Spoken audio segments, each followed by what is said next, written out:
A lot of Bulls content creator, myself included, has been talking about what the Chicago Bulls gained from keeping and making moves to keep that top 10 pick. On today's episode, we're actually going to flip that and talk about the reasons why the Chicago Bulls could pivot and what will make sense for them to pivot to actually maybe add to this team at the trade deadline. We're going to get to all that, plus some mailbag and more right after this. You are now tuned in to Chicago Bulls Central, your number one place for all Chicago Bulls news and content. What's going on, Bulls fans? Welcome to another episode of Chicago Bulls Central, your number one spot for everything Chicago Bulls related. I'm the host here, Hayes, but more importantly, you guys can follow the channel at Bulls Central Pod on every social media platform we happen to be on. With that said, let's go ahead and get into this content for today, y'all. And we're gonna talk about we're gonna flip the script here today, right? I know I've been talking a lot about the Bulls and keeping the top 10 pick and what could that mean and why the Bulls may pivot. And let's talk about it. Let's flip this, right? What if the Chicago Bulls actually are buyers at the trade deadline and try to make a postseason push, right? When you look at it, of course, the Chicago Bulls, when you look at our new up-tempo offense, the way that we're shooting three-pointers right now, keep in mind the Bulls rank second in the NBA in three-point attempts at 44 per game behind only the Boston Celtics. And despite that, we are ninth in three-point shooting percentage at 37.8. We're actually better than the Boston Celtics in that area. They shoot it at 36.7%. The Bulls are second in the league in pace and third in the league in total possessions. They're sixth in the league in assist percentage, and more than two-thirds of our made baskets come off assists. When it comes down to it, the Chicago Bulls, when things are rocking and rolling for their offense, they're a damn good offense. Now, one of the Bulls' biggest Achilles heels that we've talked about is the defense and also half-court offense, even though I think they have the personnel on this roster to be a better half-court offense. It just comes to the coaching staff coaching that and making that kind of more part of the principles. But while the win over the Celtics doesn't make or break a season by any stretch of the imagination, the Chicago Bulls right now are 2 games below 500. They're on a 3-game winning streak. Their defense has actually been on an uptick the last couple of weeks when it comes down to it. And the Chicago Bulls find themselves right now 1.5 games behind of being the 6th seed in possibly in the Eastern Conference. So to lay all that out and say this, what if the Bulls do what a lot of people think is inconceivable right now for this team, and they make the move to go ahead and actually make some moves to strengthen this team's chance to make a playoff push? What would that look like for this team? Well, and the first thing that it would look like is keeping on, of course, to Nikola Vucevic and Zach LaVine. At that point, you also have to look at what do the Chicago Bulls have in realistic assets that's going to net you something back that actually helps you, and that's the part that's a little bit more difficult to lay out. Josh Giddey doesn't have a great trade value. Look at the way he's played with the Bulls. Not to say that it's all been bad. He doesn't have trade value. Kobe White coming into the season would have thought that he could have been something that maybe the Bulls could move if they do decide to keep this core together and bring in some other pieces. But I'm sorry, I hate to tell you guys, Kobe White's in the middle of a 12-game bad stretch. And don't forget, the season didn't end too strongly for Kobe White either, even though he should have won Most Improved Player of the Year after that injury. He had a couple of games here and there. He did have a really good performance in the play-in tournament as well, so I guess it did end better, but there's still those doubts around. If there were doubts last season about Zach LaVine's consistency, about those type of things, they were definitely there about Kobe White after only having one season of having the type of impact that he had. Yes, he's young and on a really good contract, but, there's that. Ayo Dosunmu could be looked at as that, but keep in mind, we're talking about adding to something to help the playoff run. If the Bulls are looking to add to this team, they're not looking to move on Ayo Dosunmu, even with him being one of the best non-rookie contract values, if not the best in the league, right? Picks. The Bulls don't have picks. Yeah, their pick this year is owed to the San Antonio Spurs, especially if they're making moves to try to win this year. So therefore, it's not going to be a great pick, right? Now, you have your other picks in the future that you could look to move, but you can't really trade those right now because they have protections. Your next 3 picks have protections on them because until the Spurs pick conveys absolutely, the Bulls could get creative in the way they word that, but they don't have the picks really to do that, right? So, you can move players like Torrey Craig. You can move players like Javon Carter. You can move players like Chris Duarte, but they're not really going to net you back anything that's going to help on your run. Patrick Williams, maybe you can use that as a trade chip to add something else to your team. But even then, his $18 million a year contract isn't going to help too much. Now, the Bulls also have a $17.5 million trade exception that they could use to acquire a player without having to match the salaries. But then at that point, the Bulls are $9 million beneath the luxury tax, so they have that little room to play with. Could they use that?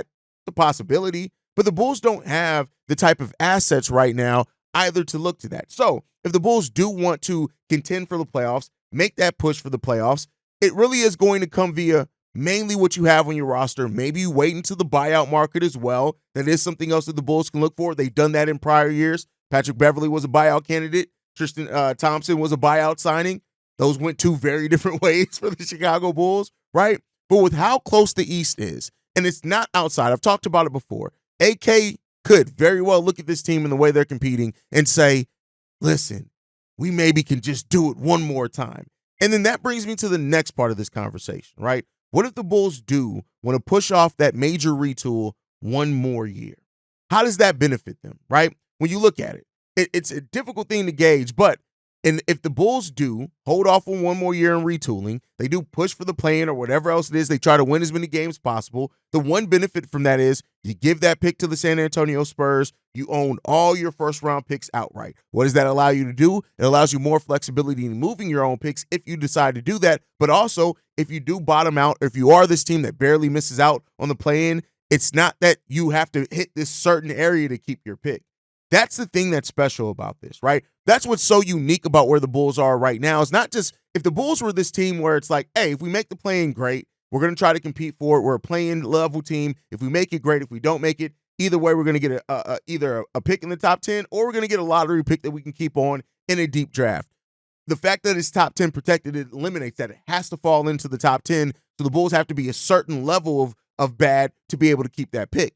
If you give that pick up already to the Spurs in next year's draft, cool. Wherever you sit going forward, you own that outright. So if the Bulls do delay that one more year, and let's say they do make a push for the play-in, they see that, hey, we got eliminated once again in the play-in tournament, we didn't make anything, bet. Now, whatever happens in the future, we don't have to try to stay in this specific area. We can just try to build organically. Where we're going to be is where we're going to be. We'll get our own draft pick.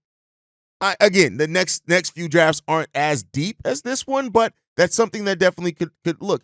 Pushing off a retool could also work in these ways. Nikola Vucevic is an expiring contract next year, which as long as he doesn't have an injury and if he keeps playing at his level, that value's still going to be there. So you have another year of that. If you push it off another year, Zach LaVine will only have 2 years left on his deal. Keep in mind that trade kicker, the option year doesn't count. So then you only owe that trade kicker for 1 year, which would be $7 million rather than the $11 million on the trade kicker you'll have to play. So there's another one on that. Only 2 years on Zach LaVine's contract may make it not as overwhelming for some other teams as well.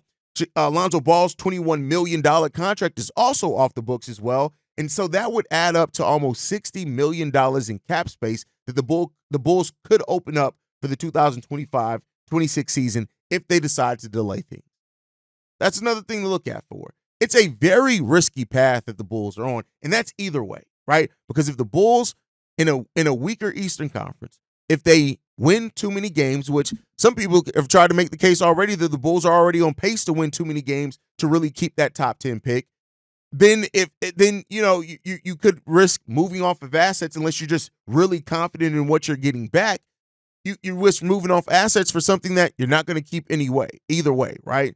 And so there's that part of it. And I get it. The place that we're in right now as a fan base, it's two different camps that we're in, right? And I tweeted about this. It's very interesting to watch the fans that are in either camp, because you have your fans that, I'm not saying they're actively rooting for the Bulls to lose, but they understand that this top 10 pick in this type of draft is the next chances you have to add some really good talent to this team, a talent influx that this team surely needs and could very well use. And then on the other side of that, the flip side of that, when you have a team with players and people look at it and say, well, what's the chances that we get a player better than Zach? What's the chances that we get a player better than Vooch? And the thing that ultimately, and I think is the equalizing factor in all of this, is that the question that the Bulls have to ask themselves in this, and I know that we all feel like we have the answers, whether different answers from this person or that person, is that what does winning really get you? Where are you really situated at with winning this year?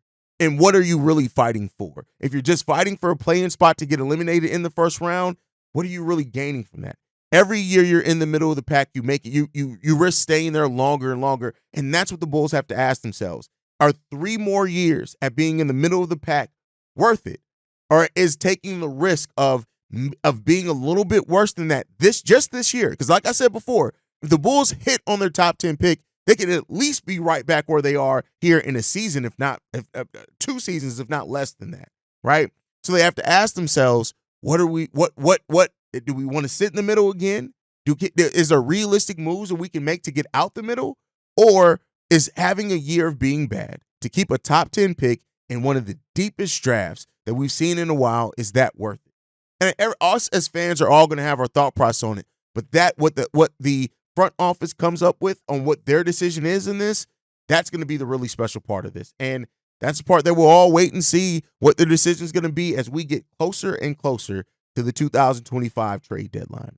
But let me know your guys' thoughts on all that down below. Don't be afraid to leave a voicemail on that as well. We'd love to hear your guys' thoughts. Number to do so, 773-270-2799. I'll leave it again at the end of the show. But let's get into the voicemails that we already got today. This one's from Tyrone. What's good, Hayes? It's your boy Immortal Beast, a.k.a. Tyrone. I'm calling to give in a little thought process based on how I feel about the starting lineup.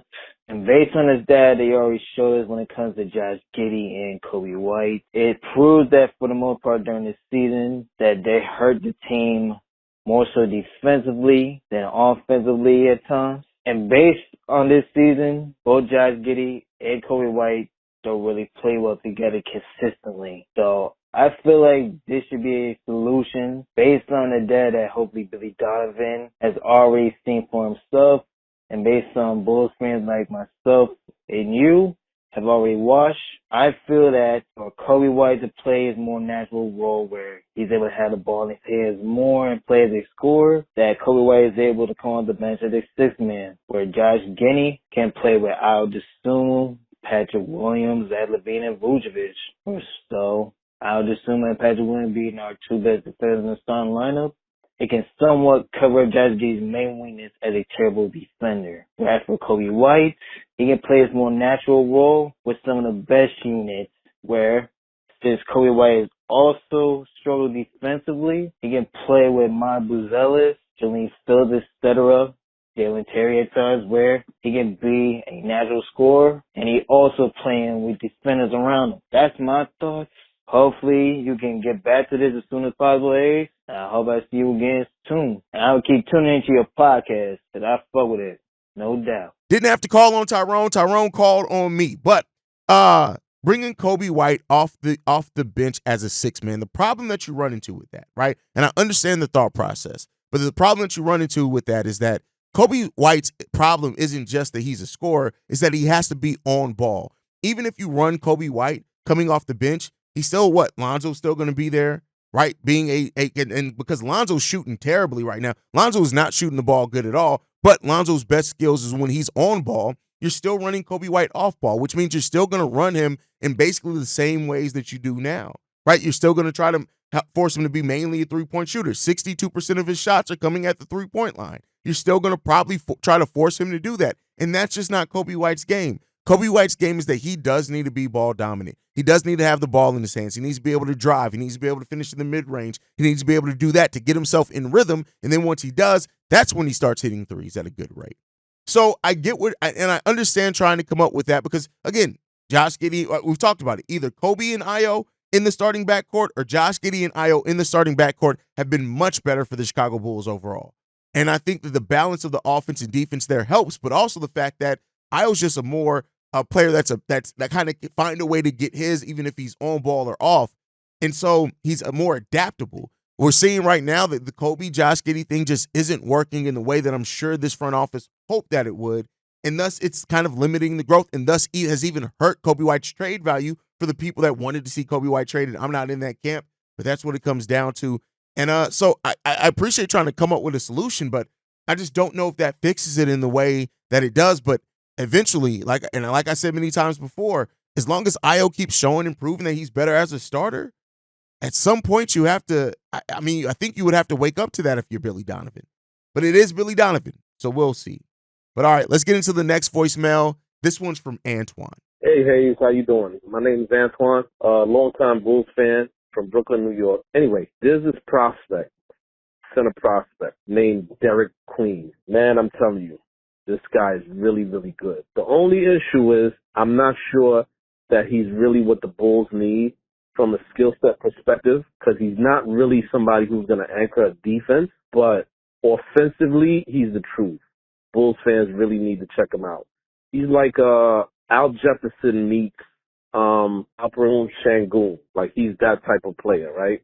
He's not Cayman Malawa, who's going to block a lot of shots and things of that nature, but he's actually more skilled than Cayman Malawa, and he's very, very young. Baby face straight out of high school. Derek Queen, that's his name. Do yourselves a favor as Bulls fans. Check him out. You won't be disappointed, right?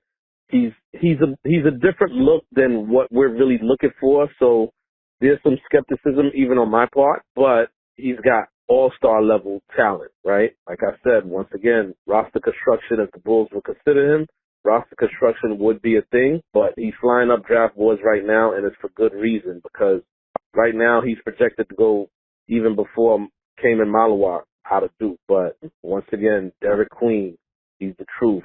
Check him out. Peace. Derek Queen. So Derek Queen is a really good prospect, and he is slated to go somewhere in the middle of the pack. The problem is that the Bulls are picking in the top 10. But he does bring a lot of what you need. He's a mobile big, a kind of more modern big. I don't think he has the complete offensive upside of a Kaman Malowik. But he is a guy that when you look at what he can bring here, 6'9", 230 pounds, he's a solid body there. And it is what it is. He has good size, but not great size. But Malowik has the legit size at 7'2", 250 pounds, a 7'6" wingspan. So I get what you're saying in that, and Derek Queen would not necessarily be a bad consolation prize if you just want to get a big in this draft, and we'll see. Again, it depends on where the Bulls' draft position is, and I think that the Bulls are going to go best player available, and you maybe not position focused because of the depth of this draft, but we'll see. We'll see. Derek Queen is a really good prospect, though, and he will be somebody that I do cover more in depth this offseason when I get into my draft bag. So there you go on that one. All right, let's get into the next voicemail. This one's from Shay. Hey, I got to go on a little rant here. I know you probably heard my voicemail with Kobe White. I went on a little rant, but I got to go on a little rant. Let me tell you something, and this is revolving Patrick Williams. Look, I understand that he didn't take the biggest step offensively that we expected him to do, but let's think about it. What's Patrick Williams really known for his offense? I know he could get better. I know he has physical abilities. I know he needs to stop being passive. Okay, cool.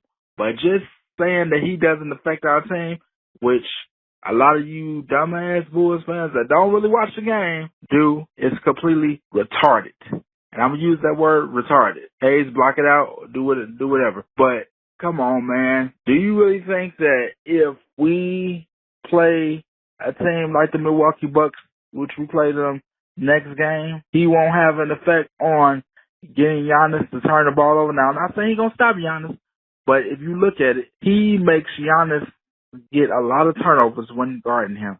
And a lot of games that we won against the Milwaukee Bucks, he has been the main factor, especially with his defensive plays, of us winning. Now, we ain't won a lot of them, but he's been a factor. Even in the game against the Boston Celtics, Hayes pointed it out. Guarding Kristaps Porzingis and guarding much longer players like Porzingis and Evan Mobley and a whole bunch of names.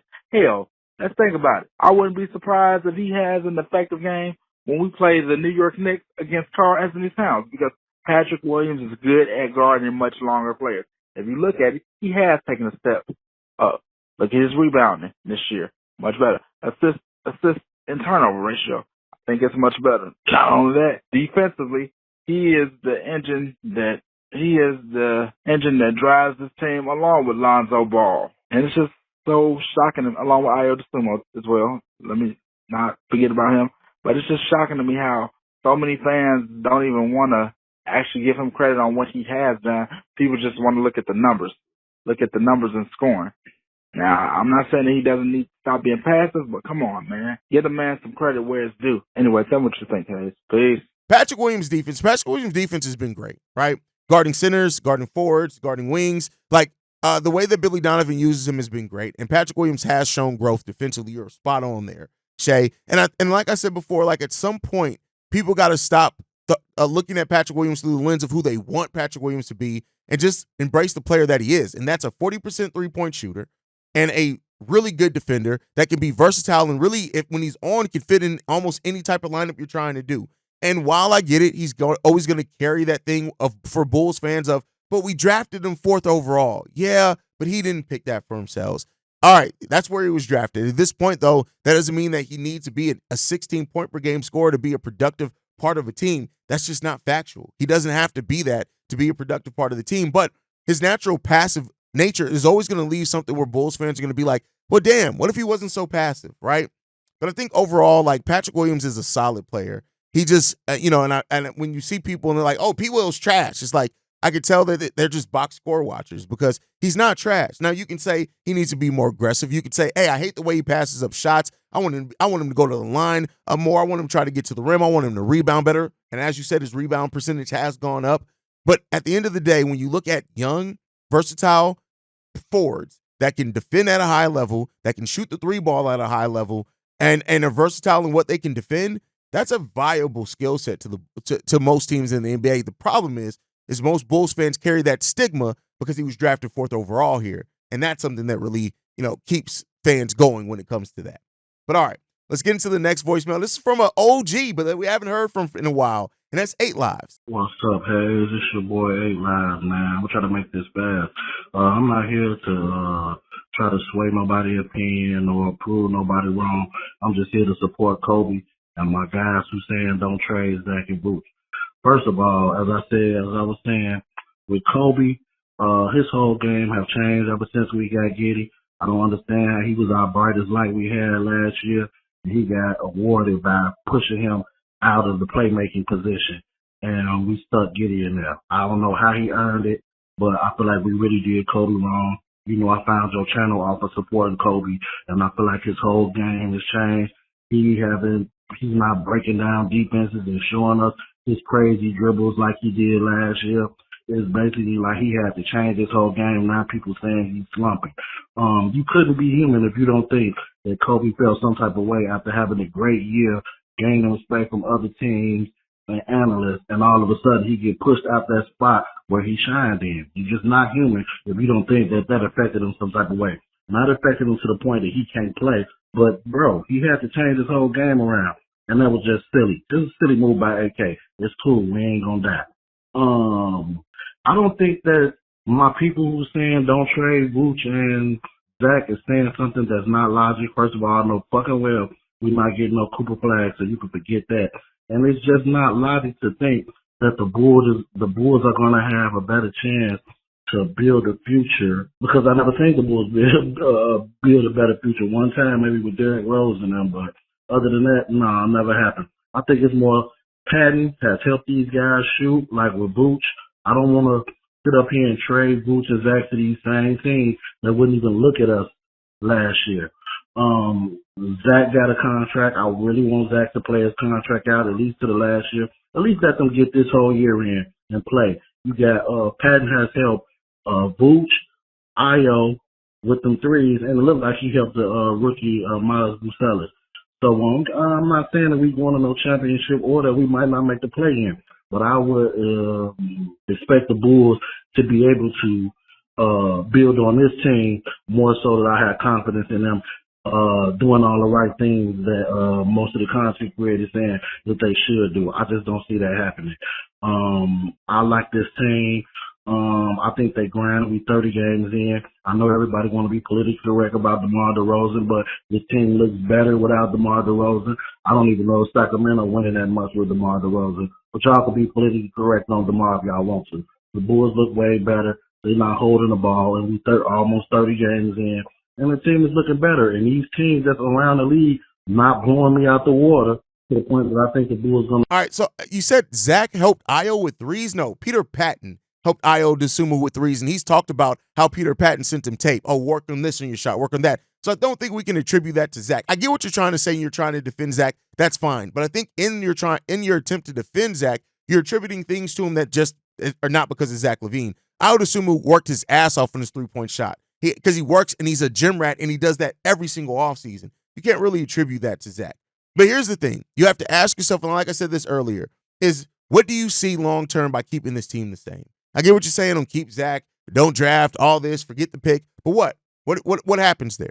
Right? That's the question that's the most important. It's not just about do we have good players? Because, yeah, these are good players. It's about where can you get and realistically how much further can you go? The Bulls have never been a free agent destination. That's not going to change anytime soon. I talked about earlier, they don't really have the assets to really add something meaningful to this team to try to equip it to a playoff run. So what do you do then? You're stuck in the middle of the pack, and that's the part of the problem. That's why this front office could be looking on to move on from these players, because being stuck in the middle, it just isn't. And getting a pick, especially in a deep draft, that offers you at least the opportunity to really increase the future of your team. But then again, you still got to bet on the front office to draft right. You still got to bet on all these other things.